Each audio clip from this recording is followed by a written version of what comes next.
Hello, MCM London, how are we? We can do better than that. We have the class guys on the sofa. How are we, London? There we go. We are joined on the sofa by Fadi El Saeed, Greg Austin, and Sophie Hopkins. All from the class, guys. How are we, guys? Yeah, really good. Hey, guys, how you doing? Oh, how are we? Fadi's not working. Fadi's had a technical issue. Am I working? Probably has to turn on. Hi. Yeah. Fadi, were you playing with buttons? Pardon? Were you playing with a button? Usually. No. No. I got my fidget. He would have done, but he's got this now. Huh? Yeah. So have you seen any amazing cosplayers around that you've really, really loved? Yeah. Oh, there was a really amazing lady yesterday. She was dressed as someone from Pirates of the Caribbean.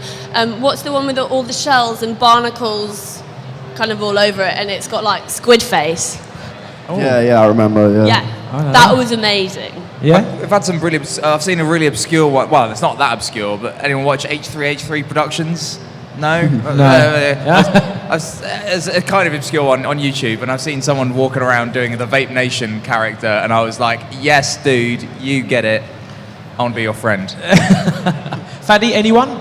I really like when people like do mashups of cosplays. Like I've seen like a Captain America, Spider-Man, and just like all of these weird mashups, which I really like. The best one I see so far at con is a stormtrooper mask, but then all he had on was a bathrobe, a pair of slippers, and a newspaper. See, that is my favourite. Day off. That is it. That is cosplay 101. I love that using the imagination. I saw Father Christmas on holiday yesterday, so it was a dude with a beard with a Father Christmas hat, and then he had like Hawaiian shorts on and flip flops. That was quite fun. So let's get on and talk about a bit of the class. How many of you watched Doctor Who before you auditioned? I didn't.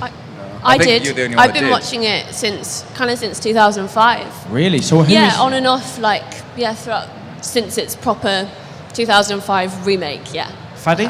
I always knew of Doctor Who. Like I was very aware of it, but since obviously from the moment we got cast as class and was informed by our agents that we was part of a Doctor Who world, I was like, okay, I need to really do my research. So I remember in Cardiff, I started watching like the entire, from 2005, like sort of from the remake, just to sort of get a feel of it. And I completely love it now. Like I'm addicted to the new season and I'm watching like all the episodes. So yeah, no, I can definitely say I'm a fan of Doctor Who now.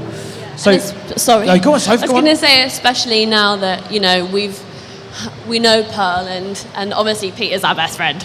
Like watching Doctor Who whilst knowing the Doctor and the companion is really cool. So we've all been keeping a close eye on the new season. So have all of you got a favourite Doctor? Nah. They're all great in their own respects, but do we all share the same opinion on this? Oh no, you're different. I think we're the same. Just because the iconic Doctor to me, for various reasons, because growing up at that sort of time, it just seemed to stand out, was David Tennant. And I mean, I do love them all for their own reasons, but David Tennant, just whenever I think of the Doctor, I think David Tennant. So that's I share the same opinion as Greg, but I also love Peter Capaldi. So it would be between them two for me. But my iconic Doctor, one that I think about when I think Doctor Who, is David Tennant. Matt Smith is my favourite thing ever. Yeah. I love him so much, but also, David Tennant as an actor and as a person, I think he's incredible.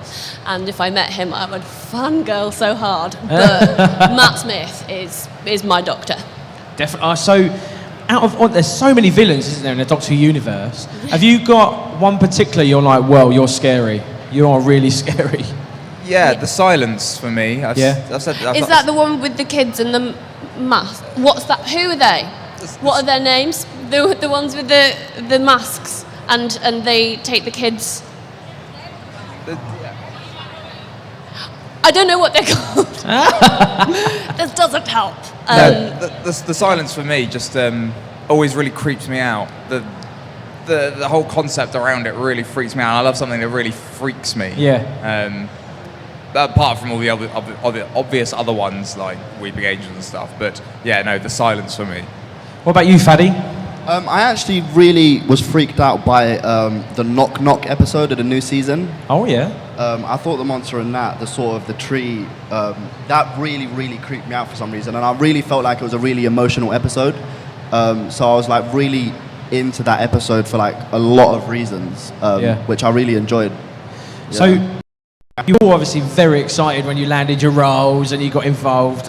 Were any of you familiar with Patrick Ness's work before as well? Like obviously with Doctor Who, were you familiar with his work? I actually hadn't. But my best friend, he said to me, I said, I've got this new job with this author, Patrick Ness. I don't know if you heard of him. He's a librarian. And he was like, oh my God, yeah, Patrick Ness. Yeah, no, my mate really loved him and he filled me in with everything. But no, I hadn't read any of his stuff. But obviously we went to see his the screening of Monster Calls. Yeah, it was awesome. and I It's a cried like beautiful a film. baby Awesome the whole film. time.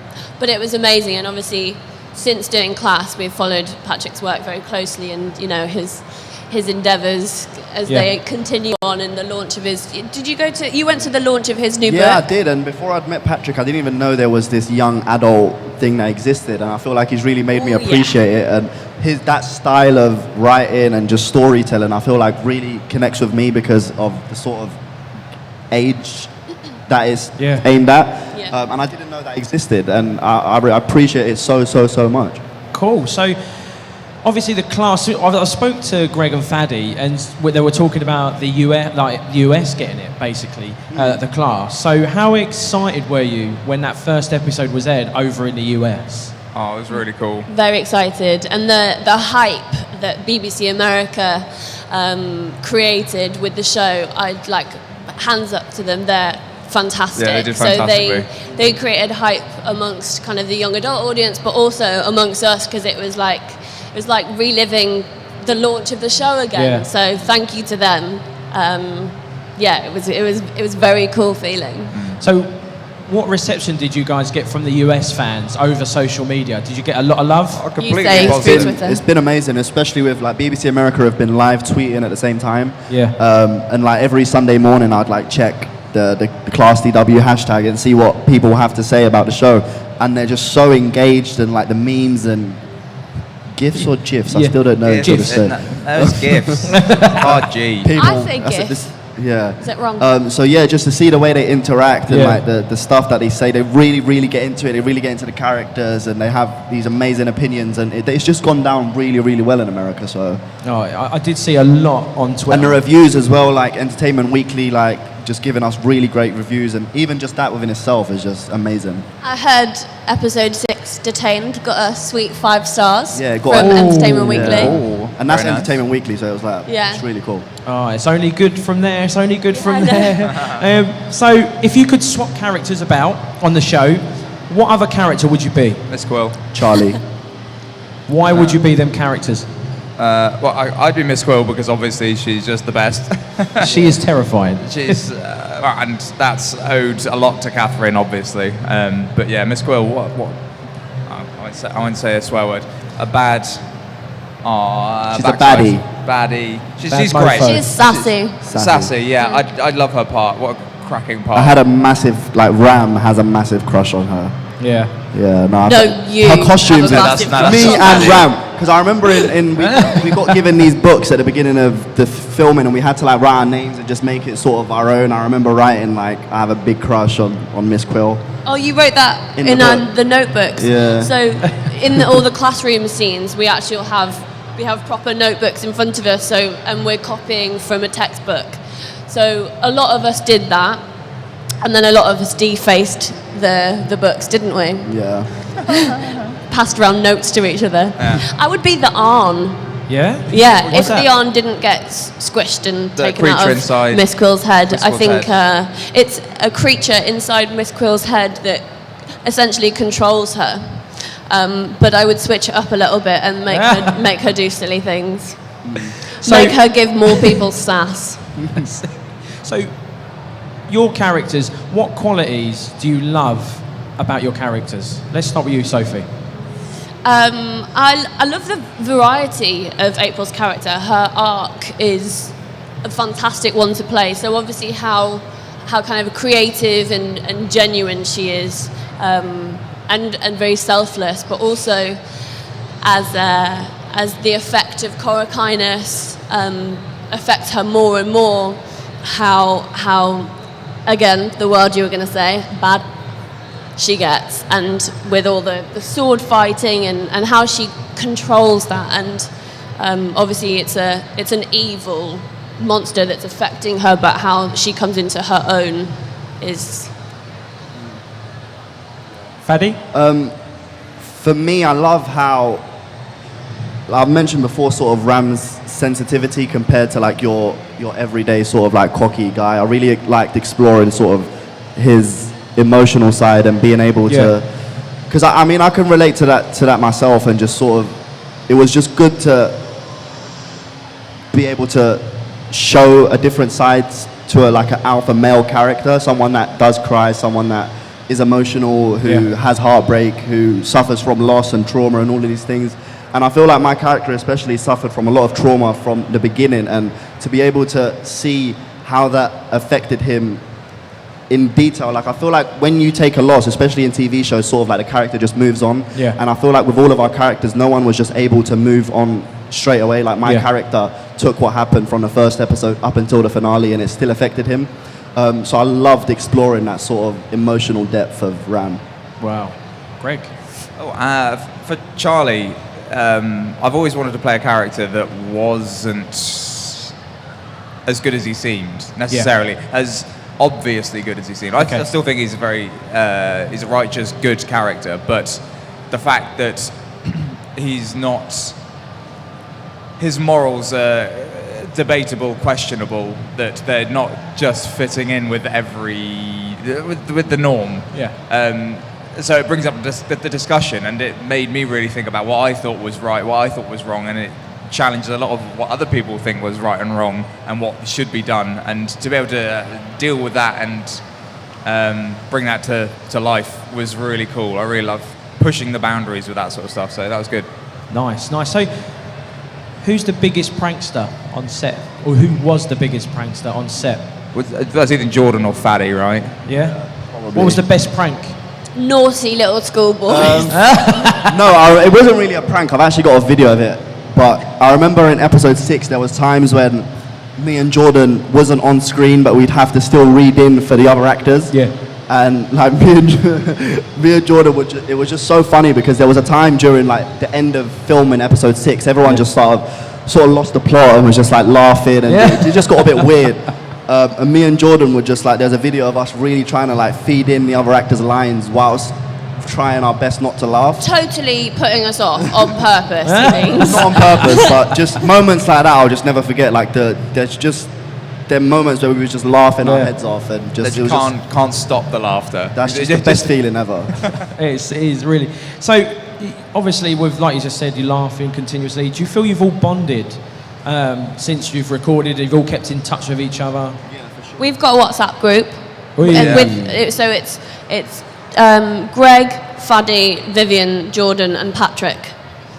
And we've got our own little class group. Yeah, no, we keep each other updated with everything. Obviously, Viv's got her play, so we'll talk and arrange a time to go watch her play. And we just always obviously stay supporting each other and just keep rooting for each other. And, you know, it's just really cool. And like I said before, I've never had that before. Even just with one actor, let alone a bunch of crew, for us to just sort of get along and still be so comfortable around each other until now is special. Yeah, and I think it's, you know, we're lifelong friends now, and that will, no matter what happens, that friendship's made. I'm sure I speak on behalf of everyone, but this is a memory that I will take with me forever, and these guys were a part of that. So definitely. Yeah. And it goes further, like Jordan's in America at the moment, and when I was out in LA, and you did as well, didn't you? Did you meet up with him? No, he was in London for a day, and I made sure I met up with him. So yeah, and I went to the theatre with Pearl the other day, and we're all mates. Got anything to add, Greg? Not really. Just that whenever we talk about class, it always comes back to how much we love each other, because it is just. It sounds cheesy and it sounds like something you have to say, but it really isn't for us. It's just how we just got on so well, and we do love each other to bits, and that's all it is. So have you all got a favourite episode or scene that that you literally revisit, or you'll kind of think to yourself, do you know what, I can't believe I done that, or that was so good? Quite a few, I think.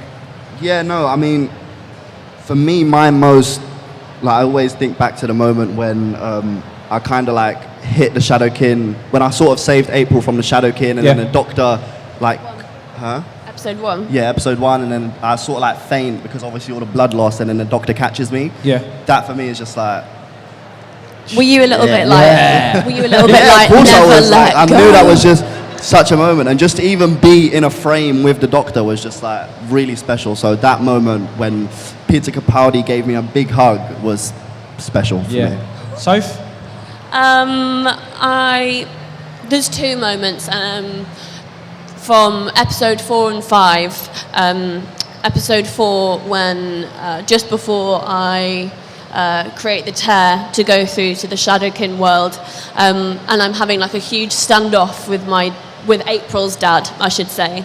That whole day was it was a very emotional day, and I've never had to really perform scenes like that. So I think mainly because of me as Sophie's state, I was just bawling my eyes out the whole day to try and keep in that moment. And Con O'Neill, who played my dad, was fantastic, and everyone was really understanding and lovely about it. And then also when we finally travel through to the other world, I